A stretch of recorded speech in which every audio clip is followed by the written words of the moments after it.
Hey guys, this is Anthony Morganti. I am MrPhotographer.com. Today on Photo Critiques, we're going to take a look at the work of Harry Kitch. And Harry, I apologize if I mispronounced your name. I'm actually world famous for mispronouncing names. Now, Harry sent me in 10 images. Most of them were taken with a Nikon D7100. A couple were taken with a Nikon D40, and one was taken with a Coolpix 7700. All right, we're going to dive right into it. This first image, it makes you feel cold, right? It makes you feel cool. And actually, that's the thing us photographers should try to do with our work. We want the viewers to feel something. And I feel cold when I look at this image. So it's really mission accomplished. It's really a perfectly composed image. It looks great. I love the blues, you know, the cool feel, the ice, the snow, all that. I want to just mention something. I kind of mentioned this here and there in a couple other videos, and I want to kind of maybe put a bow on it in this video. I've mentioned in the past that a painter, for example, they start out with a blank canvas, and they add things to it. We photographers, on the other hand, we start out with the messiness of the world, and not only do we have to choose what's in the frame, we have to choose what's out of the frame. And in this case, Harry did a really nice job of choosing what's in the frame and making sure that whatever wasn't as desirable is out of the frame. And I've often said that when we frame up a scene, we should maximize what is good in our frame. Try to frame it in such a way, use the right focal length, use, leading lines, framing, whatever we can, whatever little photography tricks we have to maximize the good, and we want to minimize the bad. And Harry did a really nice job on this image. Another thing, though, and some photographers lose sight of this, and I'm not saying Harry did, is what's the subject? Sometimes you have to ask yourself when you're framing up a scene, what do you want the subject to be? Well, in this case, it's probably the glacier, right? So is that a compelling subject? Maybe for some people it is. For some people it might not be.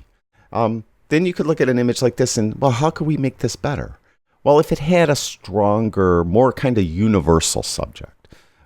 Maybe some people like glaciers and they think this is a beautiful image. Other people might say, oh, it's a good image, but, it doesn't really move me. Well, what could we do to make it better? Well, when you're out in the wild, you have little choice, right? I mean, Harry shoots what's there. He can't add things to it unless he wants to use Photoshop. And who wants to do that? So, still, it's a good exercise to look at this and think, okay, what could we add to this? Well, if there was a seal on this ice floe here, or this ice floe here, that would be really a nice subject. That would be a real focal point, something we could look at. Even if there was, let's say, polar bear footprints going up the hill up here, that would be something to add to the image. So when you look at other people's work, and most importantly, when you look at your own work, look at it and not only enjoy your own work. Definitely you should enjoy your own work and say, oh, I did really good on that. But ask yourself, what could I do to make that a little better? And some things you just have no control of. Harry had no control over what's in, there's no polar bear there, there's no seal there, he can't do anything about it, right? But it's a good exercise to ask yourself, because what happens then is when you're out shooting and you're framing things up, you have a slightly different mindset when you're capturing the scene. And then you might look for that thing that would kind of push it over the top.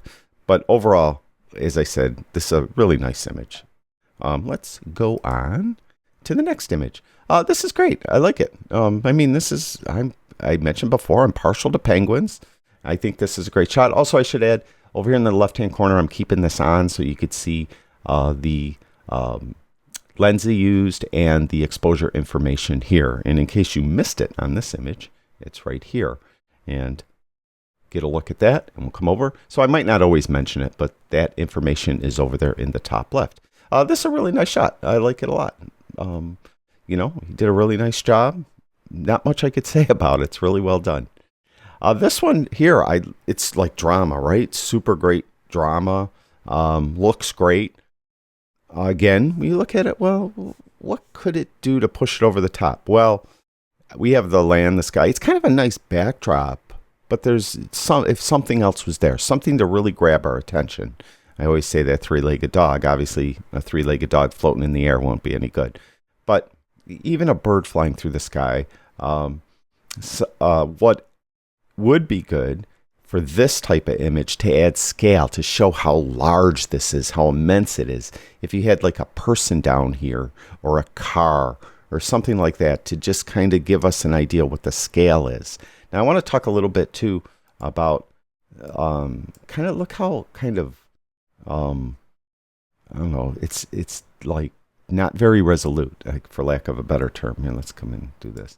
You can see how it just looks kind of odd. Now that could be, I mentioned this before, if Harry exported this image and didn't use 100% quality or at least 80% quality, then it tends to get degraded. The JPEG is compressed so much it doesn't, look as resolute as it could. So that's possible, but definitely look into that. There is a lot of considerable amount of noise.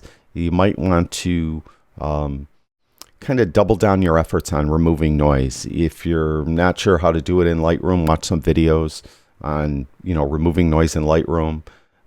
If your goal is to print this, definitely look into something like Denoise AI by Topaz Labs. That will do a great job of reducing the noise. But it's a great scene. It's a perfect framing of the scene. The only thing is you need that kind of strong focal point. And, you have the drama, the sky, the waves, and even kind of get an idea of it's breezy, but you need that focal point, something for our eyes to settle on. This is a great shot too. When it was a harsh light day, Harry, did a nice job. The bird was cooperating with allowing the eye part to not be in dark shadow, because that's the most important part of a person or an animal, and it looks great. So really well done. This shot here, I love the composition. I think it's nicely balanced, but the processing, it almost looks like a painting, doesn't it? And it's over sharpened, and you could see these halos around this lily pad over here, and there's like haloing around here and over here. So that you usually want to try to avoid. Usually that's from over sharpening, using too much clarity, too much texture. So the composition is really nice though. The colors are beautiful. It's just the processing, I think, is just a little bit too crisp. So might want to double check your processing, dial back the sharpening. You could always remember, you could not use sharpening at all globally, but then use a brush. And if you go to a brush, you could add sharpening here and brush in the sharpening on the flower, because that's what you want sharp. That's where everyone's going to look. You don't need the lily pad and this leaf over here to be as sharp as the flower itself.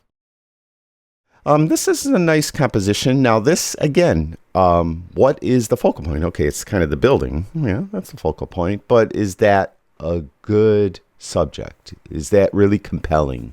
We need something else to grab our eyes. And a person in this shot on the stairs would really show the scale a little better than the doorway and the window. So having a person there, and that would be the focal point. And I've mentioned before, studies have shown if a person is wearing red, people like an image with a person wearing red in it more so than the same exact person with the same exact image with the same exact person wearing a different color. So if you had someone in here with a red jacket or a red hoodie, I think it would push this over the top. Also, as I zoom in, there's a lot of noise, and see that noise in there? So definitely check into, you're at relatively high ISO, 6400 on a crop sensor camera, and it's kind of an older camera too. So it, is it going to be a little more noisy than maybe a brand new camera that's a full sensor camera. So, check into some noise reduction techniques, and I think it would help improve these images for a print. And again, I think this one needs a stronger focal point than just the building. We need a person in there. All right, this is a cool shot. I think this was taken with the Coolpix.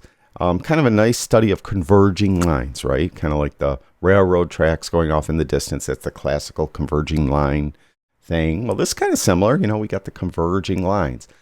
Whenever you have a leading line, particularly a converging leading line, there's different types of leading lines, right? Converging lines are a type of leading line.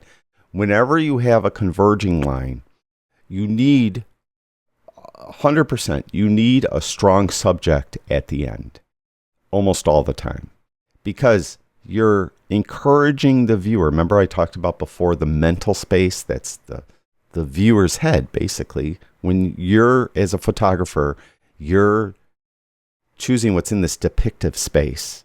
And what you choose in the depictive space, and you're using these compositional rules to influence the mental space of the viewer.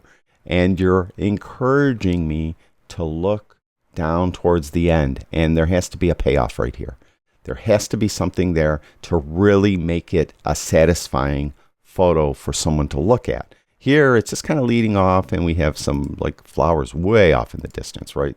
So we need something here. And I always say the three-legged dog. But again, you know, I make this sound so easy. I know I do. Like, you need a bird here. You need a person here. Sometimes you need a car there. Sometimes that stuff just isn't there. You know, I understand that. But just be aware of that. And then when you're in situations and maybe that thing is there or it's near there, and you could wait till it gets where you need it to be, and then you could press the shutter. This is a nice, I like this kind of a fine art shot. I think it's really kind of cool. I like the colors. Lots of, you know, varying tones in the image. It's kind of a soft, subtle image. This would be considered a fine art shot. There's, again, kind of that resolution area. There's a little noise. I mentioned this before. When you have birds way off in the background like this, just clone them out. Use the heel brush, the clone brush, or the spot removal tool. Either the clone brush or the heel brush. Either one will work. In Lightroom, and get rid of those little tiny black specks of birds that are flying off in the distance. Because if you print this, they just kind of look like dirt. They kind of lose that kind of shape of being a bird. So go through the image and just remove all those tiny little black specks.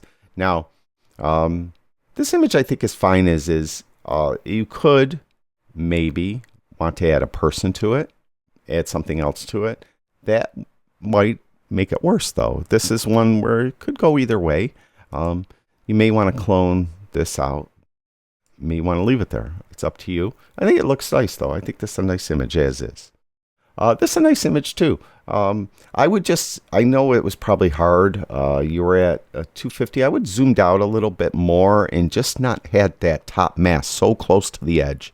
Just want a little bit of a buffer zone up there and try to get the entire reflection of the boats down in here so that you don't cut off the reflection there. And that's the only thing I would say. I'd say just zoom out just a little bit, and just to give you a little more space at the top and get the rest of the masks that are being reflected in the water at the bottom. This is another kind of fine art shot, right? I think it's nice. I think the colors, it's a study of color mainly. I mentioned before, for a start, an image usually has to have three elements. And here we have the color of the sky, we have the water, we have the mountains, we have the lighthouse. So we have, you know, our more than three elements, and it works out well. Now again, I'm going to zoom in. You can see that the resolution here is really, really poor. We've got a little bit of haloing there. So really got to look into post-processing techniques for controlling noise. I think that will take care of that. But overall, it's a really, really nice shot. This is another, as I mentioned, fine art shot. Very well done. And I think that's the last one. Yes, it is. So that's everything. Overall, really strong portfolio. I just say, just the post-processing, maybe work on that a little bit. And keep in mind some things when you're out shooting that would be a stronger subject than something like this. Yes, the building's the subject, but the building would be a better backdrop to a subject, like a person in the shot, right? Here too, yes, the weather, the water, the way, all that's the subject, but there needs to be something for me to actually lay my eyes on, to rest my eyes on, a focal point. And if there was, let's say, a car in here, and that would add scale to it as well. I think that look for things like that when you're out shooting. And that's it. I think really nicely done, Harry. Thank you for sharing your images with us. And thank you for watching my videos. I really do appreciate it. I'll talk to you guys soon.